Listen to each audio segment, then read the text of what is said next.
பயோஃபிளாக்ல எல்லாரும் செய்யற ஒரு பெரிய தப்பு ஒண்ணு சொல்லவா? ரொம்ப சிம்பிளா சொல்றேன்.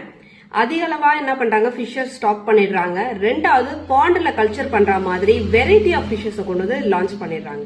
இந்த வெரைட்டி ஆஃப் ஃபிஷஸ் பாத்தீங்கன்னா ஒன்னு வந்து சீக்கிரம் வளரும், ஒன்னு ஸ்லோவா வளரும். ரெண்டாவது, நம்ம வந்து சாயில்ல வளர்க்கல, சோ தண்ணியில தான் நம்ம வந்து என்ன பண்றோம்னா அந்த ஒரு விஷயம் பண்றதுனால என்ன ஆகும்னா ஃபிஷ் வந்து ஒவ்வொரு ஸ்டேஜும் ஒவ்வொன்றும் ஒவ்வொரு கேட்டகரிக்கு தகுந்த மாதிரி வளர ஆரம்பிக்குது.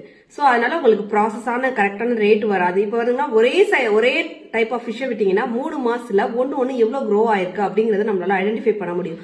ஆனா நீங்க மிக்ஸ் பண்ணி சீடை விடும்போது என்ன ஆகும்னா சீடோட வளர்ச்சியும் பாதிக்கப்படும். ரெண்டாவது, நீங்க எதிர்பார்த்த மாதிரி ஃபிஷ்ஷோட growthம் இருக்காது. அதனால பயோஃபிளாக்ல பண்றவங்க தயவு செஞ்சு மிக்சிங் சீட் கொடுக்காதீங்க. ரெண்டாவது, அதை நீங்க பயோஃபிளாக்ல அப்ளையும் பண்ணாதீங்க.